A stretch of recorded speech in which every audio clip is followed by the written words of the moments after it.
তিনজন যাইতে ব্যর্থ হলেন এবং পরবর্তী আল্লাহ রাসূল যখন অভিযান থেকে ফিরে এসে বললেন কারা কারা যায় নাই, বললে আমরা এই তিনজন যাই নাই। কেন যান নাই? বলে কোনো কারণ ছিল না, দুর্বলতা ছিল না। আল্লাহ রাসূল বলে এদেরকে বয়কট করা হোক। কি করা হোক? কাব বিন মালিক, হিলাল ইবনে উমাইয়া, তারপর মুরার ইবনে রাবিয়া, এই তিনজন সাহাবার মধ্যে 40 দিন বয়কট করার পরে এরপর আল্লাহ রাসূল বললেন যে এখন এদের থেকে স্ত্রীদেরকে আলাদা করে দেওয়া হোক। হিলাল ইবনে উমাইয়া ছিলেন অত্যন্ত বৃদ্ধ লোক। তার স্ত্রী এসে বললেন, ইয়া রাসূলুল্লাহ, হিলাল ইবনে উমাইয়া এতই বৃদ্ধ, আমার সহজ সাহায্য চলতে পারে না। চিন্তা করছেন 700 কিলোমিটার দূরে মরুভূমি পথ দিয়ে হেঁটে যেতে হবে, এত বৃদ্ধ লোককে আপনারা ছেড়ে দেন না, ক্ষমা করেন না। আমি যদি সাহায্য না করি তাহলে সে একা চলতে পারে না, আপনার আলাদা করতে বললেন, আমি কি করবো বলেন? ঠিক আছে, আপনার তার সেবা করেন, কিন্তু তার সাথে কথা বলতে পারবেন না। 50 দিনের মাথায় আল্লাহ তাআলা ক্ষমা করে দিলেন। ঠিক আছে তো? সামনে আমাদের সেরকম একটা অভিযান চলছে, আসবে ইনশাআল্লাহ। এখানে জয় পরাজয় আমাদের অনেক কিছু নির্ভর করছে। এখানে যদি আমরা কাঙ্ক্ষিত ফল করতে না পারি তাহলে আবার অন্ধকার যুগে ফিরে যাওয়ার সম্ভাবনা আছে। আবার ময়দানে এইভাবে প্রোগ্রাম করতে আপনারা পারবেন, তার সন্দেহ আছে। আছে নাকি বলেন? তাহলে আমরা কি এই 26 সালের নির্বাচনকে আমরা কি আমাদের ইমানি যুদ্ধ মনে করতে পারি? যে আমরা মরে যাব, আমরা সব কিছু দিয়ে এই যুদ্ধে শরীক হব, আমরা পিছ পাবো না, আমরা ইসলামকে বিজয়ী করেই তারপরে ইনশাআল্লাহ ঘরে ফিরে যাবো, পারবো না ইনশাআল্লাহ? এই যুদ্ধে জয় হওয়ার জন্য আমাদের 2টা কাজ করতে হবে। কয়টা কাজ? 2টা। একদিকে শারীরিকভাবে আমাকে সারা এলাকায় ঘুরে ফিরতে হবে, দাওয়াতি কাজ করতে হবে। প্রত্যেকটা মানুষের দ্বারে দ্বারে আমাদের ভোট চাইতে হবে, ভোট বোঝাতে হবে মানুষকে বোঝাতে হবে। আপনারা যদি আগামী দিনে সমাজ ইনসাফপূর্ণ সমাজ চান তাহলে জামাত ইসলামকে ভোট দিতে হবে। দুর্নীতি মুক্ত সমাজ চাইলে জামাত ইসলামীকেই ভোট দিতে হবে।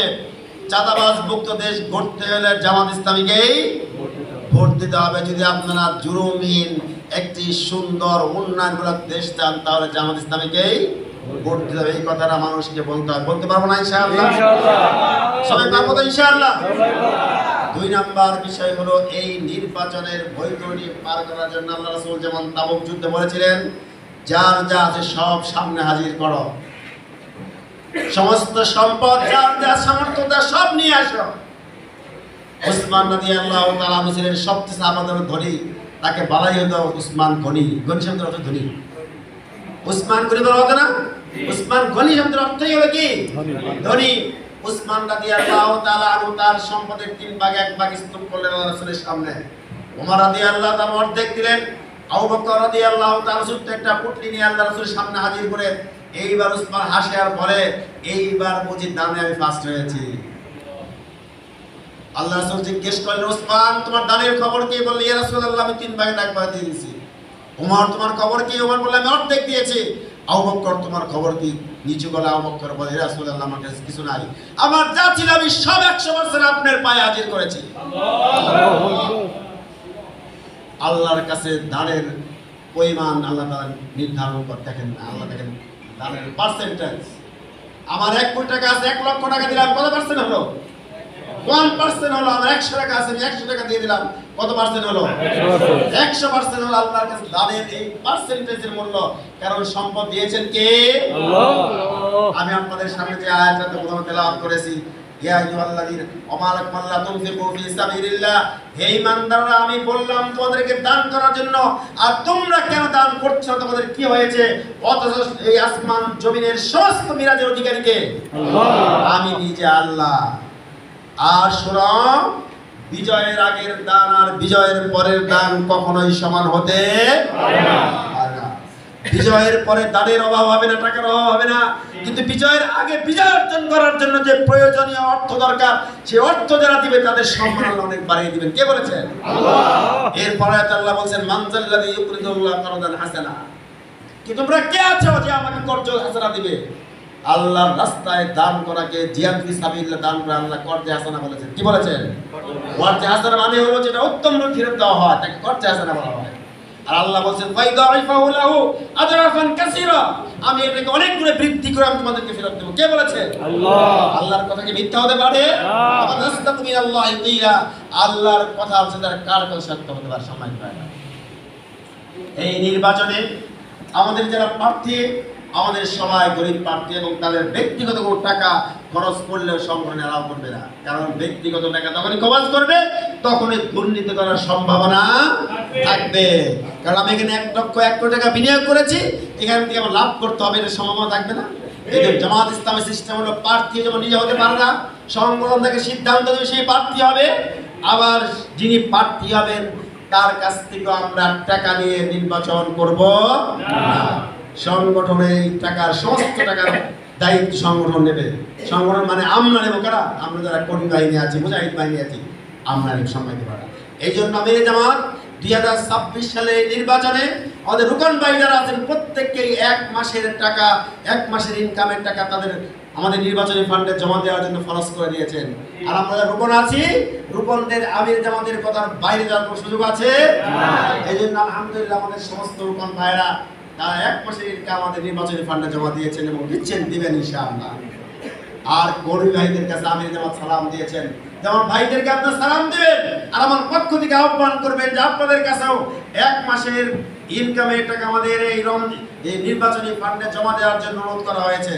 আমি প্রথমে বলেছিলাম প্রথম কথা কিছু ভালো লাগবে, শেষের দিকে এসে একটু খারাপ লাগার সম্ভাবনা আছে। বুঝতে পেরেছেন? আপনাদের খারাপ লাগছে? আমরা কি টাকাতে রাজি আছি? আমাদের এই টাকা যদি ইসলাম বিজয়ের কাজে না লাগে তাহলে এই টাকা আমার জন্য কিয়ামতের দিন কাল হওয়ার সম্ভাবনা আছে। আল্লাহ আমাদের প্রশ্ন করতে পারে তোমাদের টাকার অভাবে ইসলাম পরাজিত হয়েছে। ঠিক আছে না ভাইরা? আমার টাকা আল্লাহ তাআলা একভাবে নিয়ে যাবেন, আল্লাহ সিদ্ধান্ত। আমি আজকে এইখানে দান না করলে আপনি আমার অসুখ হয়ে যেতে পারে, দেখবেন যে 1 লাখ টাকা নাই। ওই ওপেন হার্ট সার্জারি করতে গেলে আগে 4 লাখ টাকা জমা দেন, তারপরে আসেন ভর্তি করেন রোগী, তাই না? আমরা আমার দোয়া করে আমাদের ভাইদেরকে আল্লাহ সমস্ত বিপদ থেকে মুসিবত থেকে কি রক্ষা করো, আমিন।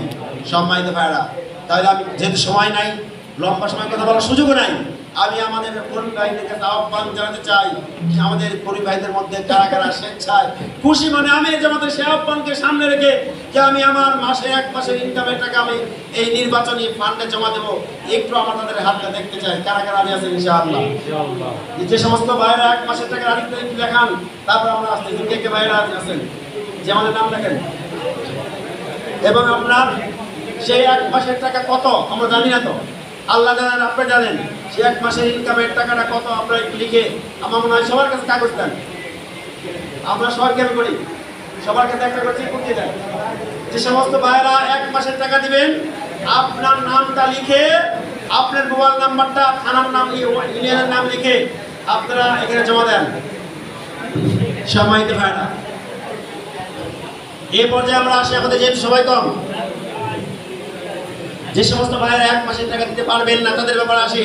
তারা কে কত টাকা দিবেন একটু হাত তুলে আমরা বলে দিলে অথবা সবচেয়ে সুযোগ হয়